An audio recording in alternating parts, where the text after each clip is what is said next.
Not for long, he laughed. My own grandson, the same boy whose first bicycle I steadied down the cracked driveway, the same child who used to climb onto my lap with sticky fingers and whisper that I smelled like safety. He laughed that day in my kitchen, his voice older and sharper, shaped by the kind of confidence that comes from believing the world owes you something. I was standing just behind him, holding a dish towel, half listening as he and his friend raided the refrigerator. His friend had said, low but not low enough, "Dude, your grandma's loaded." A pause, and then that careless chuckle. Not for long. They didn't even turn around.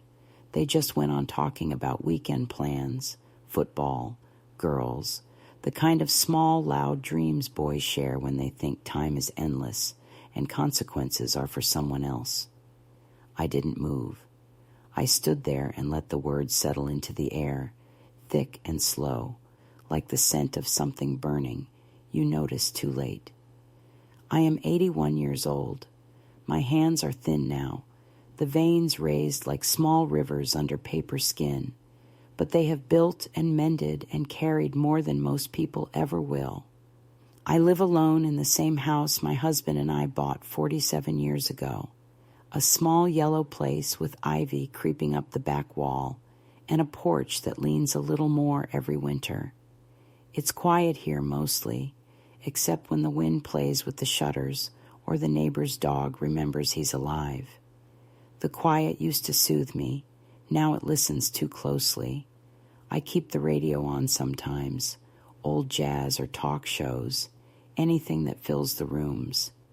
After Henry died, I learned to live with silence, but this was different. That laughter lodged itself in it, echoing in the corners where memory sits. Evan moved in last spring, said he needed a break from apartment noise and city stress. He called it temporary, but his toothbrush has long outlasted that promise.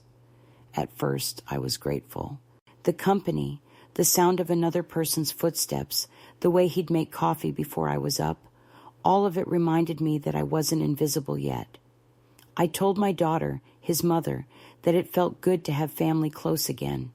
She said, "That's nice, Mom," in the distracted tone people use when they're scrolling through something more important. I believed in him because that's what I do. I believe until believing becomes foolish. He's a good boy in some ways, polite when he remembers, charming when it suits him, always with that quick smile that used to melt his teachers.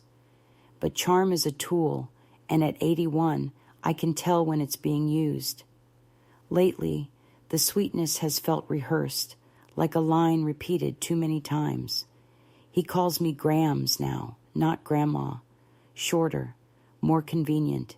He says it with affection, but the word has lost its warmth, turned into something that sounds like a nickname for a tenant instead of family. I started noticing small changes, bills I never saw before, envelopes already opened. My checkbook moved from the drawer where I've kept it for decades. He said he was helping, just making sure you're not overwhelmed, Grams. Overwhelmed. A strange word coming from someone who once cried because he couldn't find his phone charger. I didn't argue. I've learned that silence can be a kind of mirror. It shows you who someone is when they think you're not looking. That day in the kitchen, after they left, I sat at the table with my cooling cup of tea and stared at the faint ring it left on the wood. The laughter was still in my ears, looping like a cruel refrain. Not for long. I thought about what long meant. Did he mean years, months, until I died? Until he found a way to turn what's mine into what's his? The thought wasn't even anger at first. It was disbelief, then sorrow, then a strange calm, like realizing a storm has already passed through, and you were too distracted to notice the damage. I went to the living room and looked at the old photographs on the mantel. Henry in his work shirt, smiling that shy half-smile. My daughter as a teenager, arms crossed, pretending she didn't love the camera. Evan at 5, frosting on his nose, reaching for a cookie. The past is patient. It waits on shelves like that, whispering reminders of who people used to be. I whispered back, "What happened to him?" The photos, as always, had no answers. It's funny, when you're young, you think betrayal will come with noise, with slammed doors or shouted words. But the real kind arrives softly. It's in the way someone closes your checkbook and smiles. It's in the quiet laugh you weren't supposed to hear. It's in the new lock on the garage you didn't ask for. I've lived long enough to know that cruelty can wear the face of care. That night, I couldn't sleep. I made tea again at midnight, chamomile, the way Henry liked it, though it always tasted like wet grass to me. I sat by the window watching the streetlight flicker. Evan's car wasn't in the driveway. He'd gone out with friends, he said. I imagined him somewhere loud, retelling jokes, maybe repeating the one about his loaded grandma. I wondered if he thought about me at all, or if I'd already become an anecdote in his life, a means to an end. There's a special kind of loneliness that comes from realizing you're loved only for what you own. I used to think my age made me invisible. Lately, I see it makes me transparent. People look through you and see opportunity. But I wasn't always soft. I worked 32 years as a nurse, 12-hour shifts on my feet, listening to the sounds of other people's pain. I balanced ledgers, buried a husband, raised a daughter, paid off this house dollar by dollar. Everything here, the creaking floor, the chipped sink, even the mismatched curtains, carries the weight of effort. I didn't inherit comfort. I earned it. And now my own blood thinks it's his future to claim. When I finally went to bed, I left the hallway light on. Old habits. The bulb hummed faintly, like the house was breathing with me. I lay awake for hours, remembering the boy Evan used to be, the one who'd call me after school to say he got an A on his history paper, the one who used to ask for my stories about Henry's jokes and the garden we once kept. Somewhere between then and now, he'd learned to smile without warmth, to compliment without looking up, to count my value in dollars. Maybe I helped teach him that without meaning to. All the giving, all the quiet yeses, all the times I let my love be measured by what I could provide. Morning came pale and thin. I brewed coffee and watched the sunlight creep across the counter, touching the same spot where he had leaned, laughing. The mug felt heavy in my hand, heavier than it should. I thought about calling my daughter, telling her what I'd heard, but I knew the tone she'd use, half worried, half patronizing. Mom, you probably misheard. Boys joke about everything. But I hadn't misheard. The words had been clear, carved into the air with that careless confidence that only youth allows. I don't know yet what I'll do, but I do know this. Something inside me shifted that afternoon, something small but certain, like a key turning in a lock that had rusted shut. I am not a fool. I may move slowly. I may forget names, but I do not forget truths. And the truth is, love without respect is just a transaction waiting to expire. So, for now, I keep the radio on. I water the plants. I let him think I'm still the harmless old woman who forgets where she puts her pen. I smile when he calls me Grams. I even let him take the mail, for now. But I've started writing things down. Dates, numbers, names, the color of lies. Because when the time comes, and it always does, I'll be ready to remind him of something he seems to have forgotten. This house was built by hands that knew how to start over, and those hands are still steady. The next morning began quietly enough, the kind of morning that pretends everything is still normal. The air smelled like rain, and the kitchen window was fogged with the ghost of last night's storm. Evan came down late, hair damp from a shower, humming a tune I didn't recognize. He poured himself coffee, used the last of the cream, and didn't notice I was already sitting at the table with my ledger open. It was one of those old spiral notebooks, the kind with soft pages yellowed at the edges, where I'd written every bill, every grocery receipt, every cent of my life. He glanced at it once, smirked, and said, "You still do that, huh? Old school." I said nothing, just ran my finger down the list of figures and let him fill the silence with the sound of his phone. He was texting someone, grinning, fingers moving fast. The screen light glowed on his face, and I saw the same expression he used to have when he lied about brushing his teeth as a child, a kind of playful confidence mixed with a touch of guilt, the kind that assumes forgiveness before it's even asked for. After he left, I decided to call the bank. Not out of paranoia, not yet, just habit. The young woman on the line sounded bored until I asked to confirm recent withdrawals. There were several I didn't recognize, one to a car rental company, one to an electronics store, and another labeled transfer. My pulse didn't race, not at first. I've faced worse news in my lifetime. A husband's diagnosis, a mother's funeral, a son who stopped visiting. But this was different. This was theft disguised as help. I asked for printed statements to be mailed again to my address only, not the secondary one, authorized by a family member. There was a pause on the line, and then she said, "Of course, ma'am," in that tone people use when they realize they've seen too much.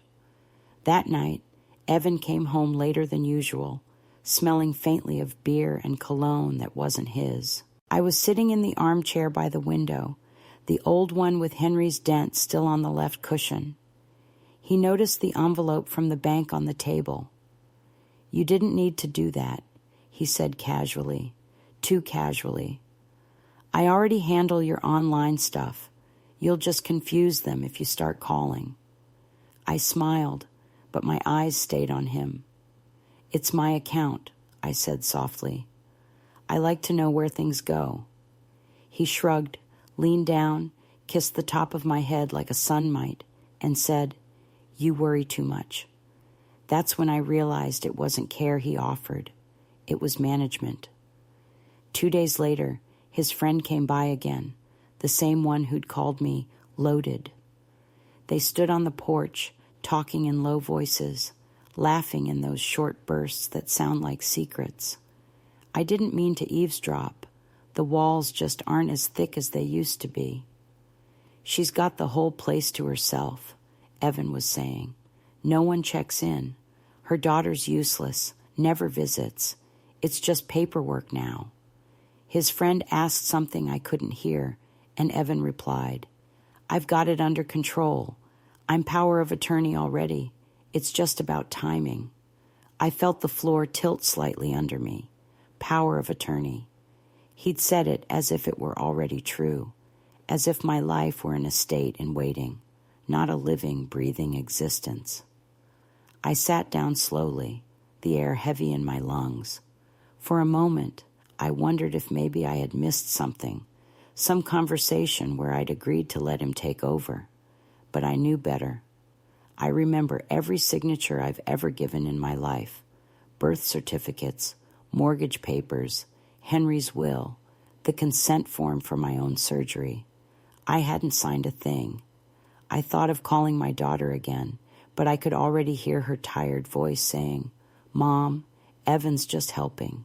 You're lucky he cares enough to manage things." Lucky. That word sat sour on my tongue. Later that evening, I went to the study where Henry's old filing cabinet still stood.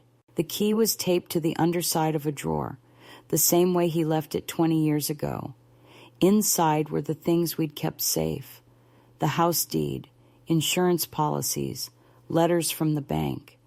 I sat on the floor, cross-legged like a child, sorting through the folders. The smell of paper and dust made my eyes sting. That's when I found it, a new envelope tucked among the others, not in my handwriting. It was from the same law office printed on one of the old mortgage letters, but the date was recent. My name was on it, and beneath it, smaller, Evans. Inside was a draft document, durable power of attorney, proposed. His signature was already there, neat and confident. My line was blank, but a sticky note was attached. Just need her signature. Next week's appointment. I don't remember standing up, but I was suddenly at the sink, running cold water over my wrists. The world looked both too sharp and too far away, as if I were staring through glass. I thought of Henry again, the way he used to warn me about people who mistake kindness for weakness. Be gentle, he'd say, but not blind. For years, I'd chosen gentleness. That night, I stopped choosing blindness. The next morning, I took a walk to the post office. It was barely 8. The street still smelled of rain and bakery yeast from the corner shop. I mailed 3 letters, one to my bank manager, one to the county office requesting a property record review, and one to the law firm listed on that document.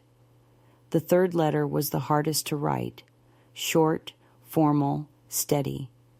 I asked them to confirm whether any appointment had been made under my name. I signed it carefully, my hand shaking only once. When I returned, Evan was sitting at the table, laptop open, papers spread out like he owned the place. "You went out early," he said. "I thought we could go over your bills later." His tone was pleasant, rehearsed. "I already did," I replied. He looked up, his smile thinning. "Grams, you really shouldn't—" "Don't call me that," I said quietly. The silence that followed was thick and unfamiliar. He tried to laugh it off, but the laugh didn't land. For the first time, he looked at me like he was seeing someone new, or maybe someone he couldn't control anymore. That night, after he went to bed, I sat with Henry's photo and whispered the truth out loud, just to hear it in the room. He's trying to take it all. Saying it made it real, but it also made it less heavy. I wasn't imagining things. I wasn't losing my mind. I was a woman whose trust had been stolen inch by inch under the disguise of affection. I poured myself a small glass of sherry, the kind I used to share with my neighbor before she moved away, and toasted to the quiet that finally told the truth. The next day brought an answer faster than I expected. A phone call from the law office, polite, cautious. "Mrs. Harlow," the voice said, "we received your inquiry. We have a note on file requesting a meeting regarding a power of attorney, but it was canceled yesterday. Would you like to reschedule?" Canceled. He must have seen the missing document, realized what I'd found. He was already covering his tracks. "No," I said, "I won't be needing that. Please delete any pending files with my name." There was a pause, and then softly, "Understood." When I hung up, the house felt different. Still old, still small, but suddenly mine again, in a way it hadn't been for months. The air seemed lighter, the ticking clock less accusing. I walked to the front window and watched the clouds gather over the neighbor's yard. Somewhere upstairs, Evan's footsteps moved back and forth, restless. I wondered if he was packing plans or excuses. I didn't care which. That evening, I wrote in my notebook, "He's preparing for something. So am I." It wasn't fear anymore that I felt. It was something colder and cleaner, a kind of determination that reminded me of myself before life asked me to apologize for being strong. The betrayal had stopped being a shock. It had become a fact, and facts, once named, can be dealt with. The next morning, I found him on the phone in the hall, voice low but tight. "I don't know what she's playing at," he was saying, "but if she thinks she can just shut me out—" He stopped when he saw me, The lie he built was already cracking. He smiled, said into the phone, "Gotta go, man," and hung up. "Morning, Grams," he said. The word landed like a weapon this time. I nodded slowly, looked him in the eye, and said, "Good morning, Evan. We'll talk soon." He didn't know it yet, but the talk he was waiting for wouldn't be about money. It would be about boundaries, about names on deeds, about the moment when a woman stops being afraid of losing what she's already earned. The catalyst wasn't the forgery or the laughter or even the theft. The catalyst was the silence that followed, the space where I finally heard my own voice again. After the lawyer's call, the house began to feel like a stage where every object waited for its cue. Nothing in particular changed. The kettle still whistled. The hallway clock still coughed its way through the hours. But the air itself seemed more deliberate, charged with the tension of things unsaid. Evan became careful, overly gentle, the way people do when they realize they might have pushed too far. He asked if I wanted tea, if I'd taken my medicine, if I needed help logging into my email. The sweetness was thin, stretched over a nervousness he couldn't quite hide. I answered politely, matching his calm note for note, because sometimes the only power left is patience. He started spending more time in the living room, occupying the sofa with his laptop, his shoes on the coffee table, his voice low on phone calls that stopped the moment I entered the room.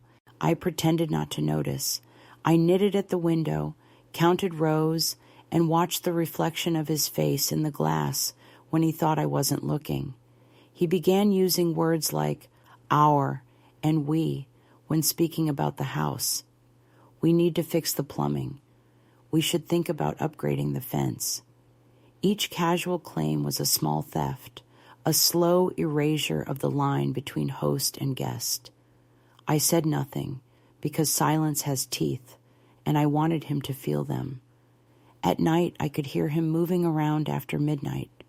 Drawers opened, papers shifted, the faint glow of his phone beneath the crack of his door. Once I stood in the hallway and listened. He was whispering, the kind of whisper meant for convincing rather than confessing. "She's old but not stupid," he said to whoever was on the other end. "I just need to keep things calm until I sort it out." The phrase "sorted it out" hung in my head for hours afterward. I sat on the edge of my bed, staring at the framed picture of Henry, his quiet half-smile tilted toward me, as if amused by the idea of being sorted out. I whispered back to him, "You'd hate this kind of mess." And for a moment, the room felt less lonely. The next morning, I decided to test the air. Over breakfast, I told Evan that I had been thinking of making changes to the garden, maybe hiring someone to help. He looked up sharply, spoon halfway to his mouth.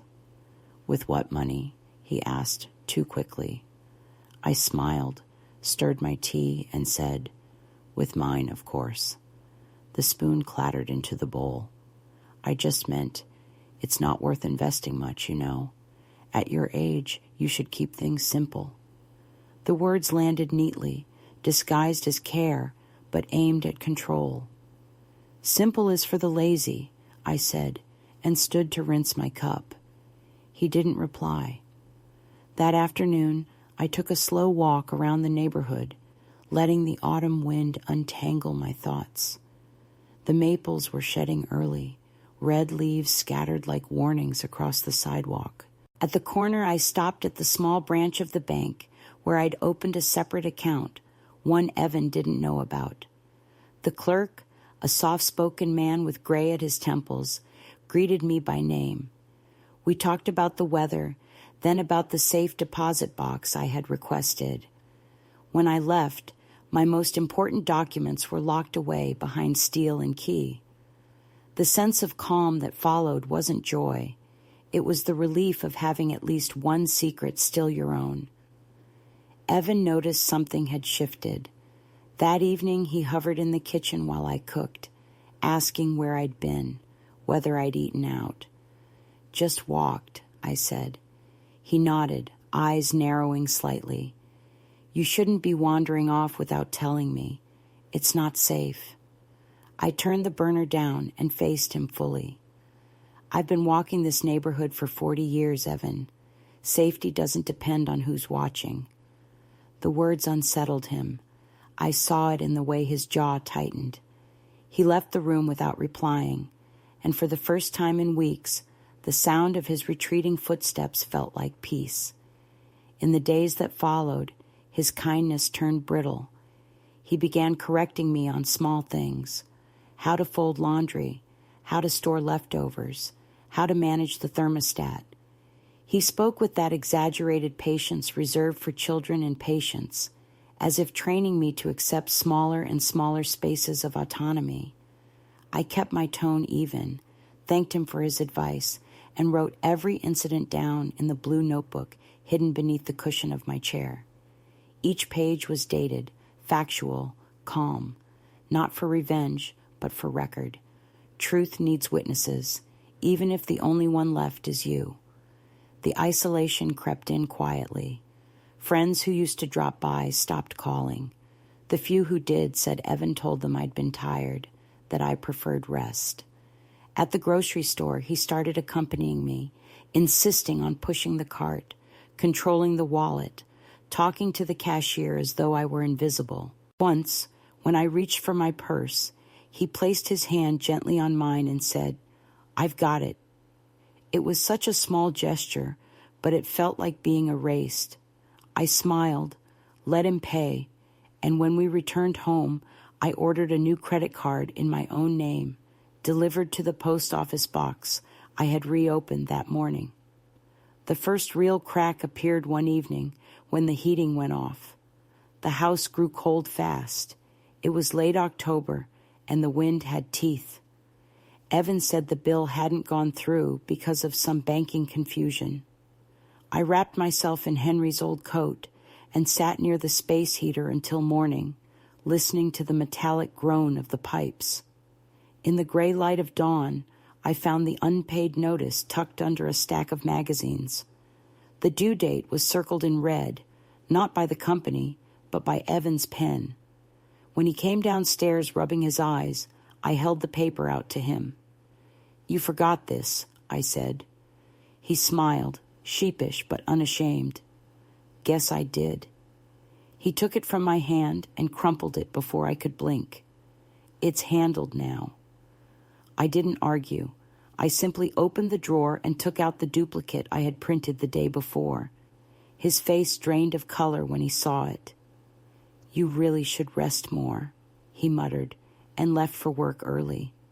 After that, the tension thickened into something almost physical.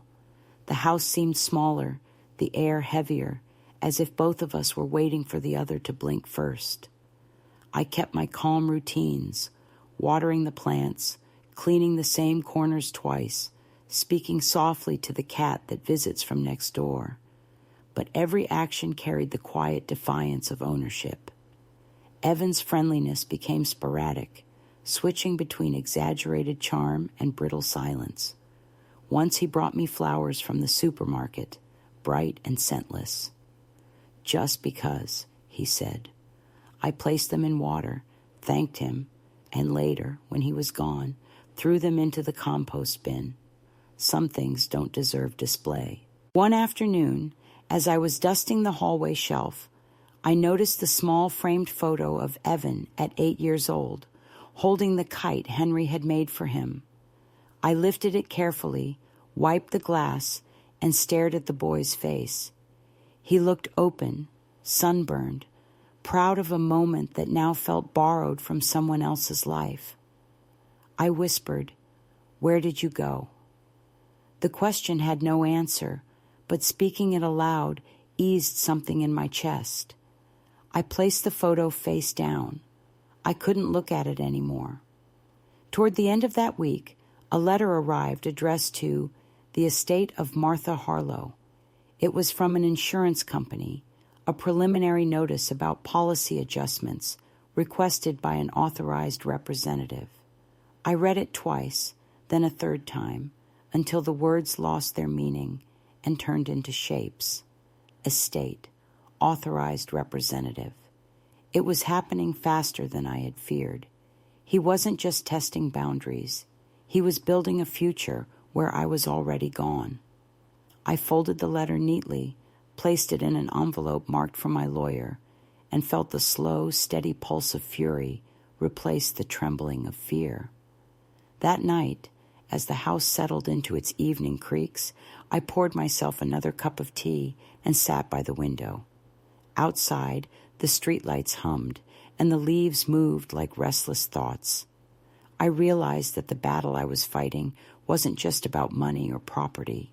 It was about being seen, being real in a world that treats old women like temporary shadows. He wanted me to fade quietly. Instead, I was learning to become visible again. By the time I went to bed, the decision was already forming, though I couldn't yet name it. I would let the game continue a little longer. Let him think I was drifting. Let him underestimate me the way the world always does with women who take their time before striking. The first escalation wasn't mine. It was his arrogance, but the next one would be. I turned off the light, lay back, and listened to the house breathe around me. In that stillness, I could almost hear Henry's voice, calm and steady, reminding me that some storms are best met not by running for shelter, but by nailing down the roof and waiting for the sky to split open. The morning I decided to act did not announce itself with any grand revelation. It began with the smell of burnt toast and the slow drip of the coffee machine, the same domestic symphony I had heard for decades. Evan was already dressed, pacing near the front door with his phone pressed to his ear, speaking in the hushed tone he reserved for conversations he didn't want overheard. I caught the words assessment, papers, and facility, and though I could not hear the full sentences, I understood enough. He was planning to move me like furniture. The realization did not bring shock anymore. It brought precision. I watched him leave, the sound of his car receding into the pale morning, and I began to prepare. For years I had lived believing that endurance was virtue, that the silent woman was the strong one, that patience would be rewarded by understanding. But patience, I realized, is only holy when it is chosen freely. Mine had become a cage of courtesy, polished by years of being told to be grateful. I brewed a fresh cup of coffee, sat at the kitchen table, and opened the blue notebook I had kept hidden. Each entry was there, dates, bank details, words he had said, every small erosion of dignity recorded in neat handwriting. It was not revenge I sought, only clarity, but clarity has its own kind of power. The first call I made was to the lawyer who had answered my letter. Her name was Gloria. She had a low, steady voice that reminded me of the nurses I used to work with, women who knew chaos intimately and refused to be frightened by it. I told her everything, the forgery attempt, the frozen payments, the insurance letter. She did not interrupt. When I finished, she said simply, "Mrs. Harlow, what you need is separation, legal, financial, and emotional. Do you have somewhere safe you can stay?" I looked around the kitchen, at the familiar yellow curtains, at the faint mark on the wall where Henry's armchair used to rest, and said, "Not yet, but I will." We met that afternoon in her office, a narrow room above a florist's shop. The air smelled faintly of lilies and printer ink. She explained the options carefully: a property trust, a private mailing address, a direct account transfer. Each measure was a quiet fortification, invisible to Evan, but absolute in its reach. I signed the necessary forms with the calm of someone filling out a recipe card. For the first time in months, my hands did not tremble. When I returned home, the house felt different. Evan was there, sitting on the sofa, pretending to scroll through his phone, but watching the door as if expecting an intruder. "Where were you?" he asked. His voice carried the softness of accusation wrapped in concern. "Out," I said. "Just errands." He smiled without warmth. "You should tell me when you go places. What if something happened?" I placed my purse on the counter and met his gaze. "If something happens, I'll handle it." The look he gave me then was almost amused, as though the idea of me handling anything was a private joke he didn't have to share. That night, I packed a small bag, nothing dramatic, just a few clothes, my medications, the blue notebook, and Henry's old watch. I hid it in the trunk of my car beneath a blanket. I didn't know exactly when I would need it, only that I would. In the mirror, I caught sight of myself, hair pinned neatly, eyes clear. I thought of the woman I used to be, the one who moved through life, making herself smaller so others could feel large. She was still there, but she was learning to stand differently. The next day, I drove to the community center and asked about part-time work. The woman at the front desk, a sturdy figure with bright eyes and no patience for pity, told me they needed help with the front desk during lunch hours. "Pays next to nothing," she said. "You sure you want it?" I nodded. "Yes, I need to remember how to earn something that's mine." She looked at me for a long moment, then handed me a form. I filled it out in careful script, each letter a small act of reclamation. When I told Evan that evening, he laughed, a quick, dismissive sound that barely passed for humor. "You don't need to work, Grams. That's ridiculous." I poured myself tea and said, "Maybe I don't, but I want to." He shook his head. "You're wasting your time. You should be relaxing." I looked at him then, really looked, and saw a man who feared not my frailty, but my awakening. "Relaxation," I said, "is for those who have earned peace. I'm still earning mine." The job was simple: answering phones, greeting people, organizing forms. But the rhythm of it, the soft chatter of volunteers, the smell of old paper and coffee, filled a hollow I hadn't realized had grown so wide. Every day at noon I walked there, and every afternoon I walked home, my steps steady and slow, but purposeful. People greeted me by name. The first paycheck was small enough to fit entirely in the palm of my hand, yet when I folded it into my wallet, it felt heavier than any sum Evan could take. Weeks slipped by quietly, and with each one I felt my mind sharpening. I opened a new email account, updated my bank details, and arranged for all correspondence to go through Gloria's office. I stopped leaving important papers in drawers and instead kept copies at the community center's locker with my name taped discreetly inside. It wasn't paranoia, it was preparation. Every fortress starts with a single locked door. Evan, sensing distance, began to play the affectionate grandson again. He cooked dinner one night, pasta slightly burnt, and insisted we eat together. He asked questions about my day, about the people I met, about whether I was making friends. His voice was too bright, the kind that covers suspicion. I answered with polite detail, the way one might speak to a stranger on a train. When he leaned back in his chair and said, "I just worry about you being taken advantage of," I smiled and said, "So do I." In the quiet afterward, something subtle shifted.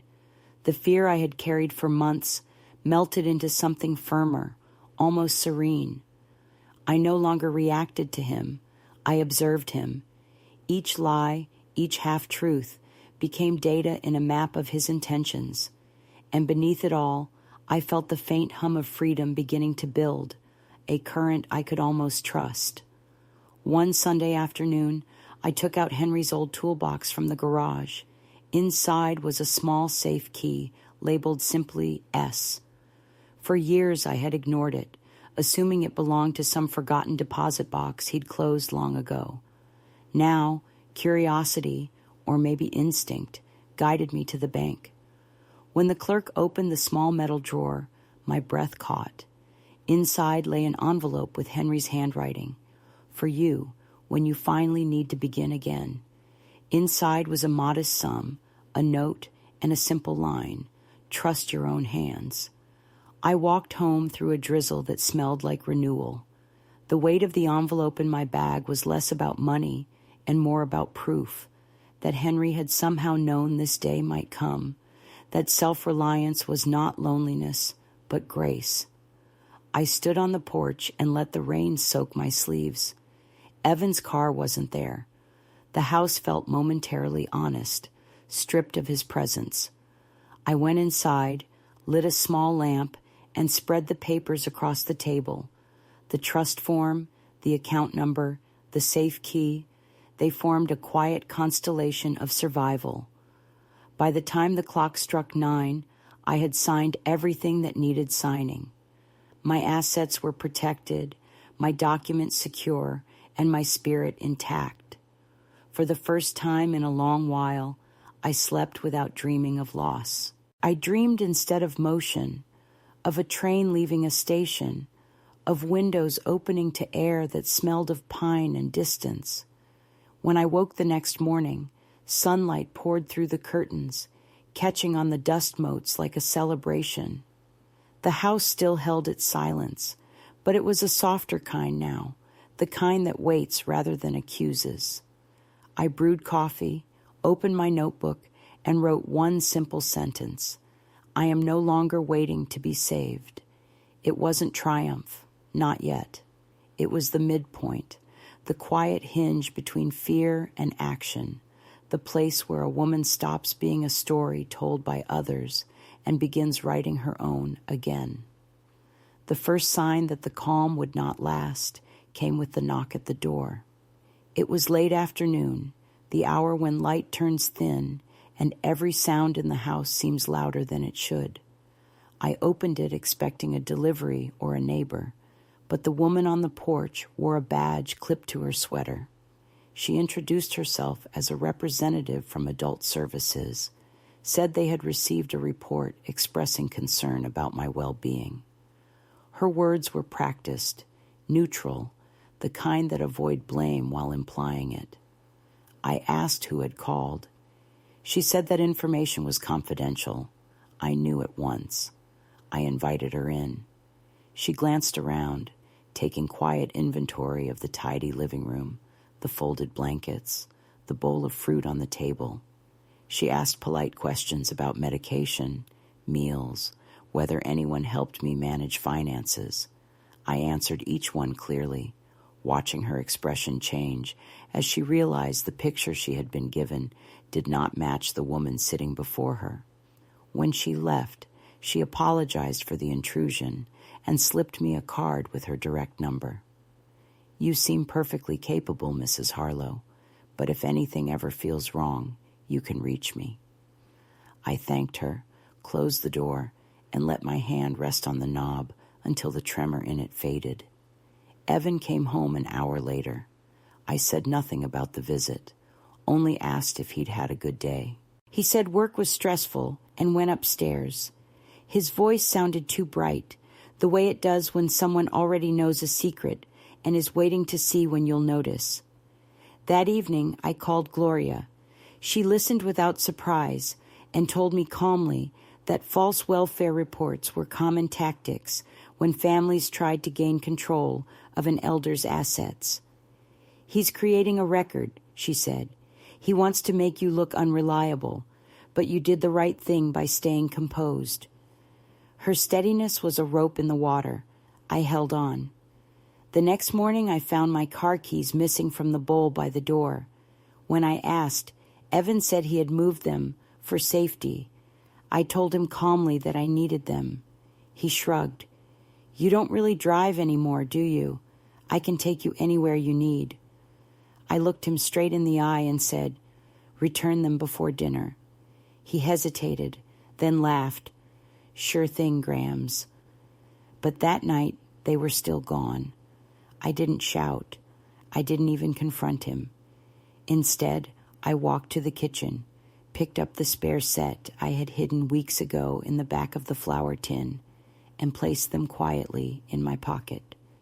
The next morning, while he slept, I drove to the bank and confirmed that my trust documents had been processed. The house was legally protected now. Any attempt to sell or transfer it would meet a wall of signatures that did not include his. I also updated my mailing address to Gloria's office.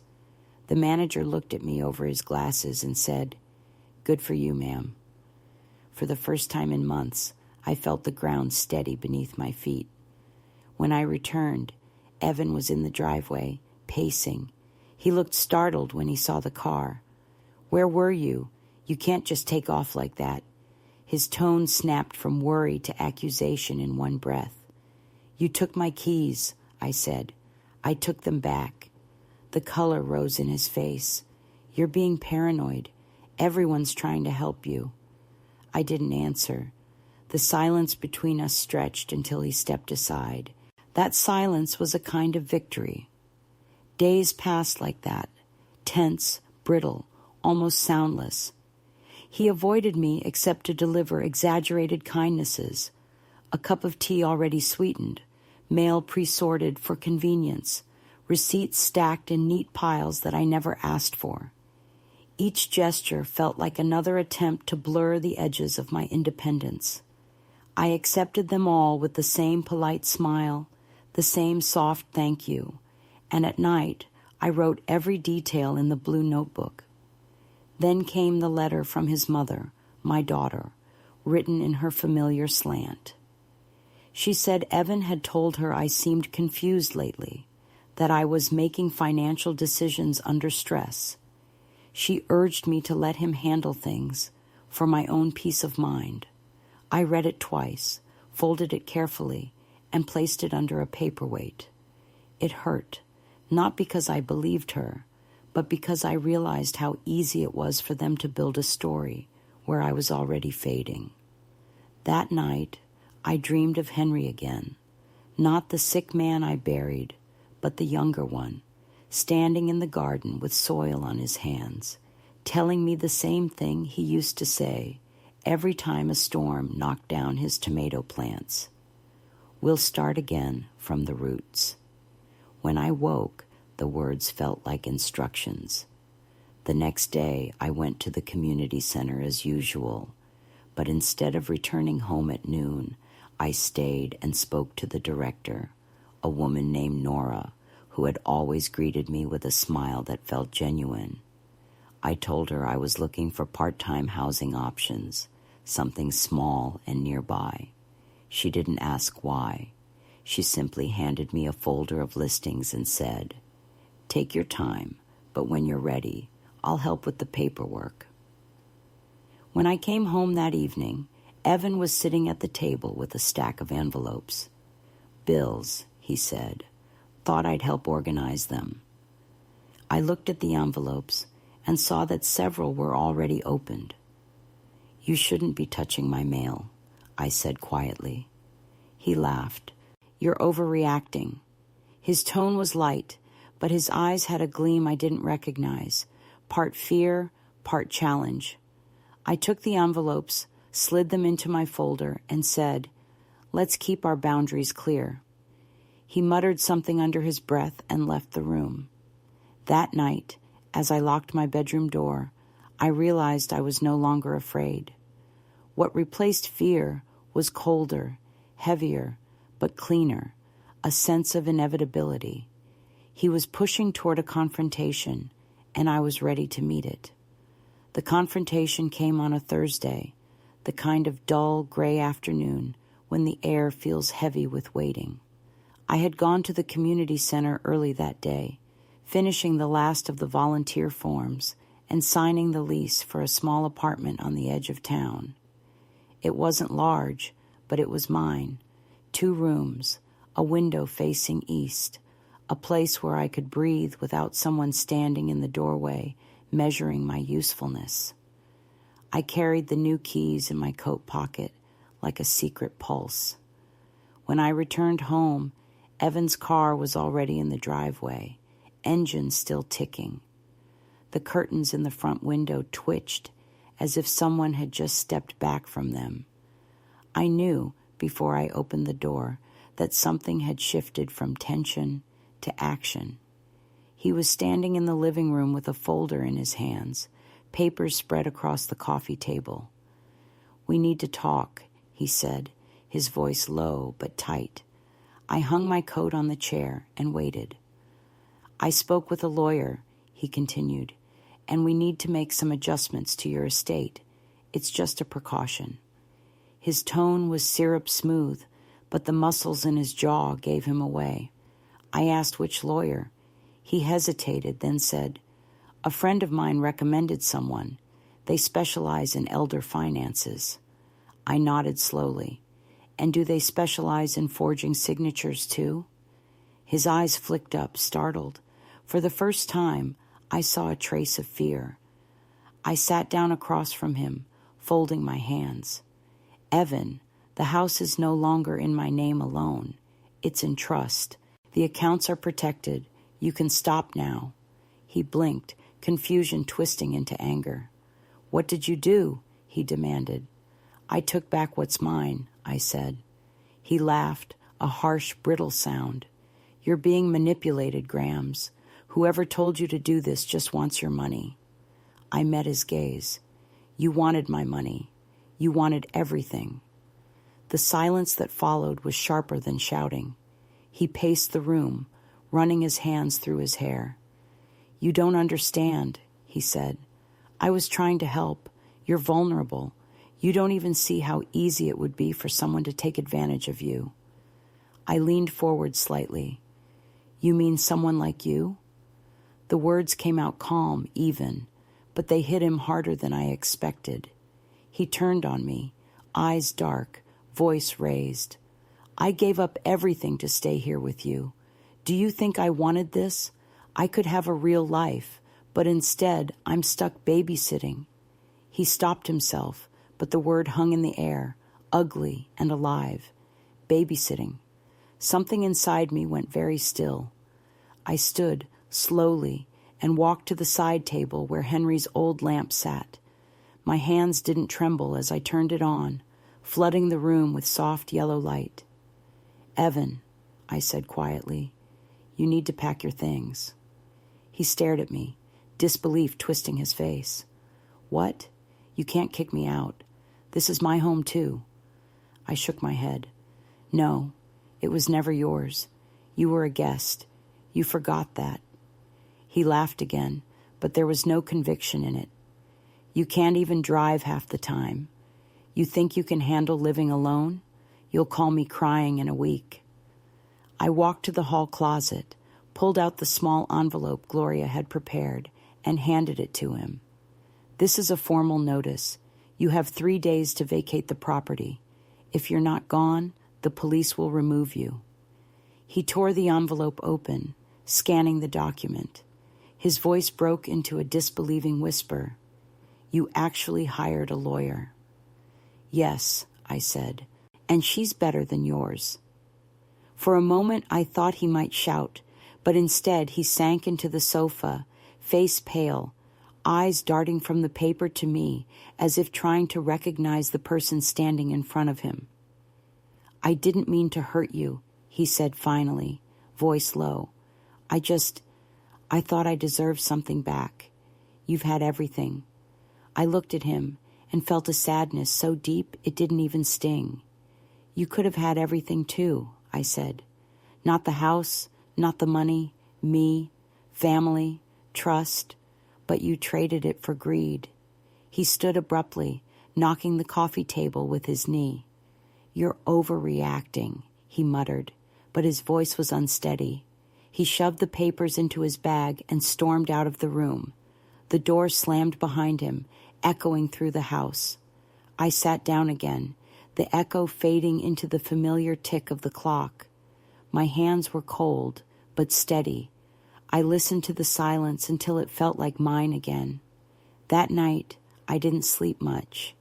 I walked from room to room, touching the furniture, the photographs, the small details of a life that had almost been taken from me without a single bruise. Around midnight, I heard his footsteps upstairs. He hadn't left yet. I didn't mind. I knew he would. People who build their lives on control cannot stand in a house where they've lost it. In the morning, he came down without a word, grabbed his car keys, and left. I watched from the window as he drove away. A single crow sat on the telephone wire, its shadow crossing the driveway like a line drawn under the past. I turned back to the kitchen and made coffee. When I lifted the cup to my lips, I noticed my hand didn't shake at all. By evening, he was gone. His room was stripped bare except for the photo I had once kept on his desk, the one of him as a child holding Henry's kite.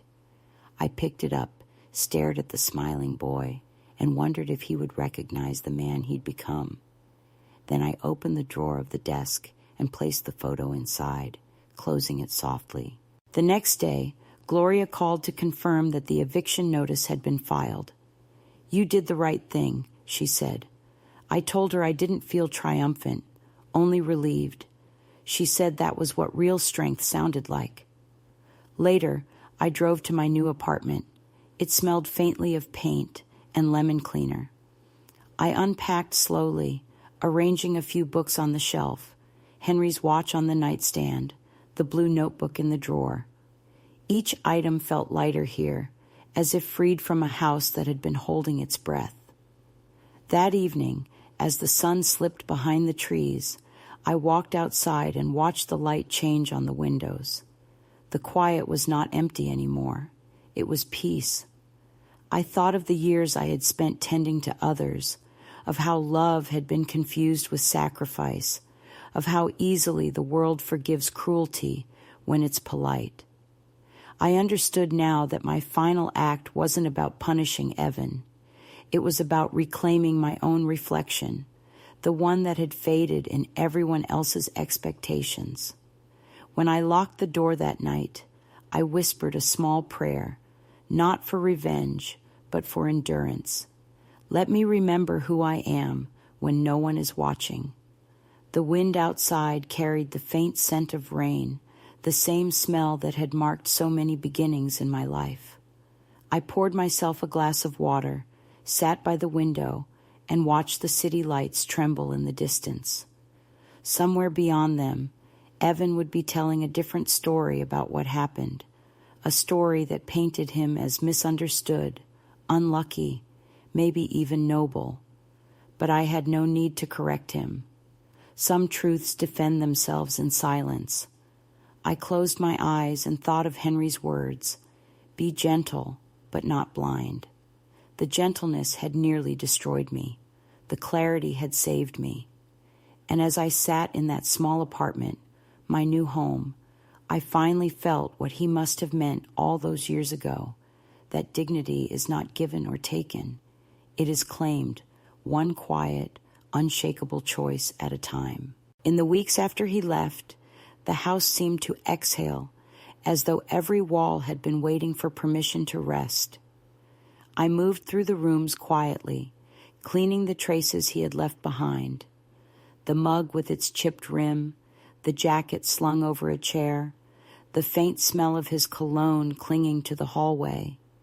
Each small act of clearing felt less like erasure and more like recovery, as if I were peeling back layers of noise to find the original sound of my life. The mornings were still cold, but they began to hold a different kind of silence, the kind that doesn't accuse or question, only listens. Sometimes I caught myself expecting to hear his footsteps on the stairs or the quick rhythm of his voice on the phone, but the absence no longer frightened me. It reminded me, instead of a long illness, finally ended. The quiet wasn't loneliness anymore. It was freedom breathing through the floorboards. I spent the first few days writing letters, not to him, but to the institutions that had been used as tools in his plan. The bank, the insurance company, the social services officer who had visited. I thanked them for their professionalism and clarified my own records. It wasn't vengeance. It was the restoration of my name in the small systems that hold a person's dignity together.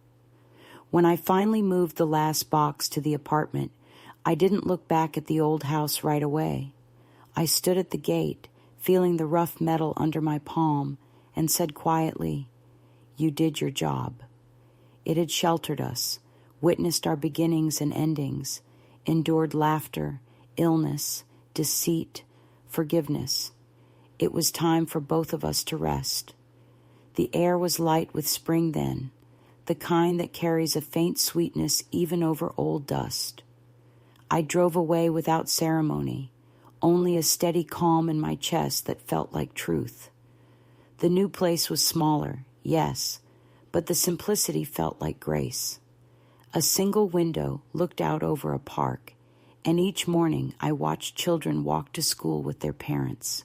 Their laughter spilled across the grass, sharp and bright, and I realized how long it had been since I'd heard that kind of sound, without fear behind it.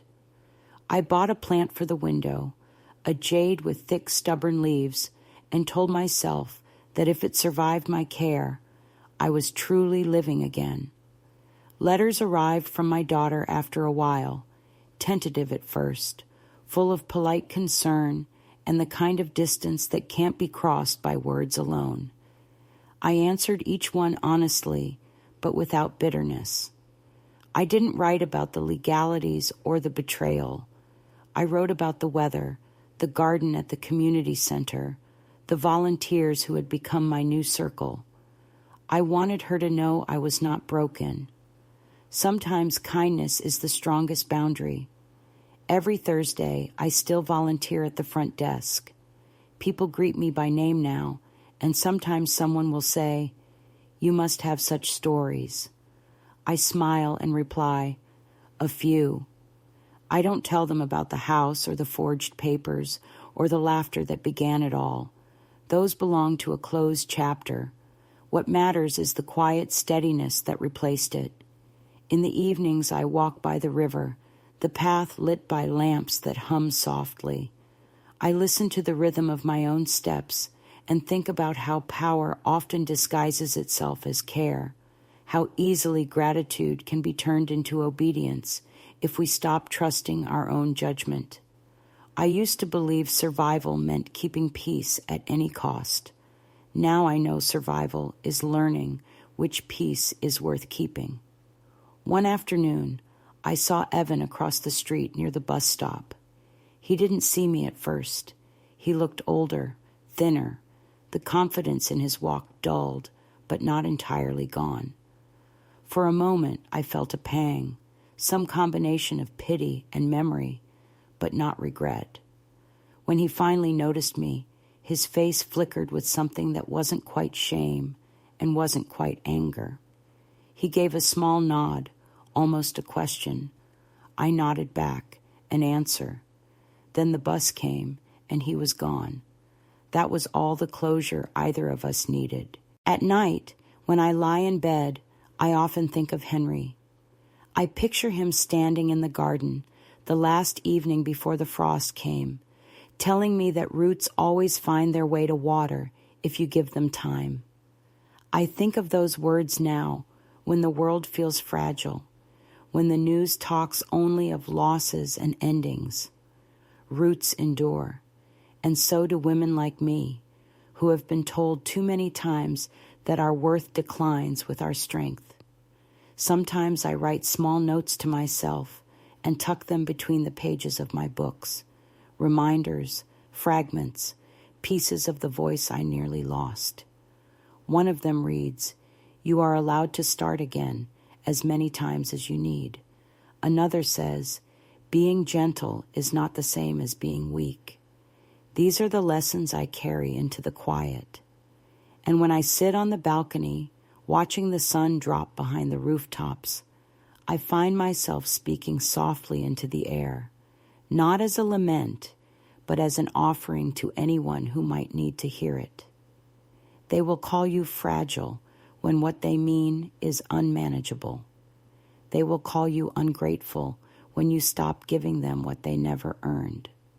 But listen to me. You can choose peace without surrendering yourself. The city hums below, full of strangers and unfinished stories. I lift my cup of tea and let the warmth settle through my fingers.